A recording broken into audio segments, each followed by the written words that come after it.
This is Inside Indiana Business Radio for the afternoon of Friday, November 3rd, 2023.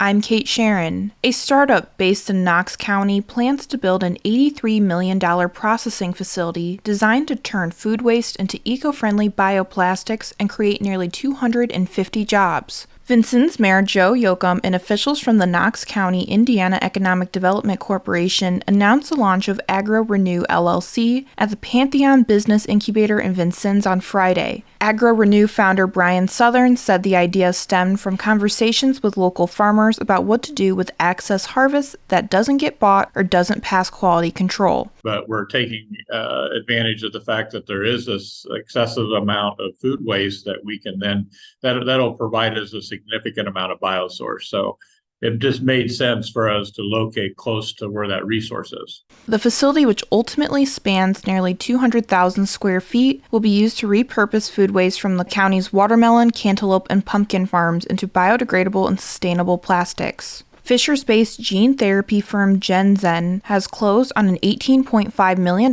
growth equity investment led by Boston-based Ampersand Capital Partners. The company said Tuesday it will use the funding to accelerate expansion plans at its Fishers headquarters, including technology investments and new laboratories. Genzen is a gene and cell therapy contract development and manufacturing organization, or CDMO, with a focus on retroviral vectors, lentiviral vectors, and adeno-associated viral vector manufacturing.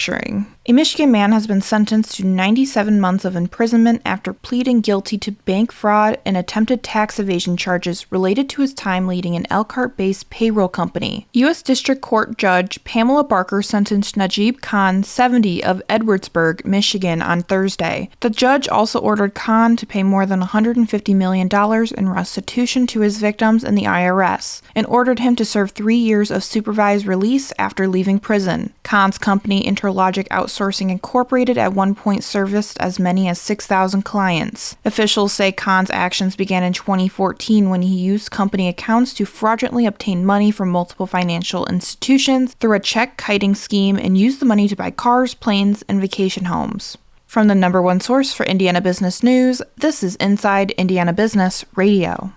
Get ready, Indianapolis. IBJ Media, Inside Indiana Business, and the Indiana Economic Development Corporation invite you to the annual Engage Central Indiana event.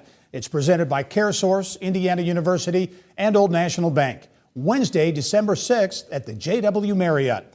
We'll be diving into talent, education, and other issues shaping the Central Indiana economy. More at ibj.com/engage.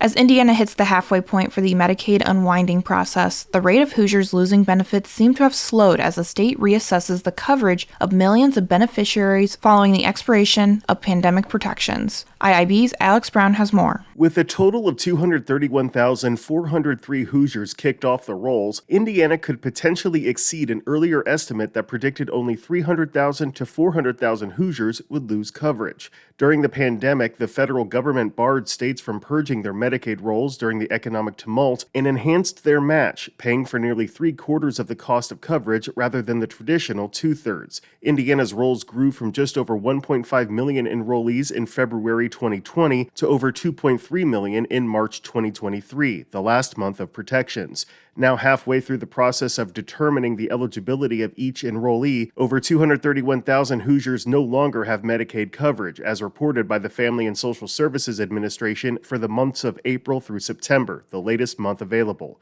Cora Steinmetz, the state's Medicaid director, called the process extremely challenging to implement as the expiration of the public health emergency kept getting delayed month after month, impacting how the agency could shore up call centers and ready their staff. Moving forward from the halfway point, Steinmetz said the agency wanted to make sure it kept communications in plain language so enrollees up for redetermination could understand what was needed. Alex Brown, Inside Indiana Business Radio.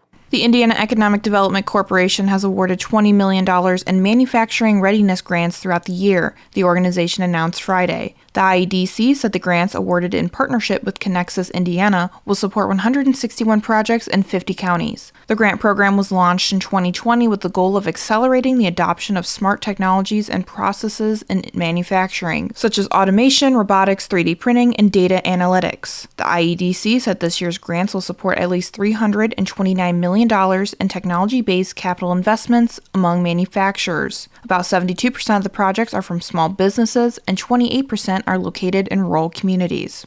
Carmel-based Allegion Ventures, the venture investing firm of security products company Allegion plc, has made its largest deal yet, a $20 million investment into San Jose, California-based Ambient AI. Allegion is headquartered in Ireland, and its Americas division is based in Carmel. The company makes a range of products, from mechanical and electrical locks to electronic safety products, under brand names that include Steelcraft and Von Duprin. Ambient AI, which launched in 2017, has developed technology that works with a customer security camera system, allowing the customer to better identify and prevent threats. The technology uses artificial intelligence and computer vision intelligence to analyze objects, actions, and situational context, alerting customers to potential problems. Ivy Tech Community College Bloomington will have the funds to build a cybersecurity training simulation after winning $40,000 in a contest. The college participated in the Pitch for the Skilled Trades competition at the National Association for Community College Entrepreneurship annual conference October 31st in Nashville. The contest was an opportunity for collegiate staff and administration to demonstrate local need, an idea to support economic impact and jobs, and ask for funding. The Cyber Range will allow students to work in a cybersecurity training simulation where they will run team assignments, optimize tech stack and processes, and collaborate. FFA President Molly Ball is this week's guest on the Business and Beyond podcast with Gary Dick, presented by PNC, a weekly conversation with high-profile Hoosiers in business, sports, entertainment, and beyond. Available now from your favorite podcast provider. I'm Kate Sharon for Inside Indiana Business, Radio on Demand.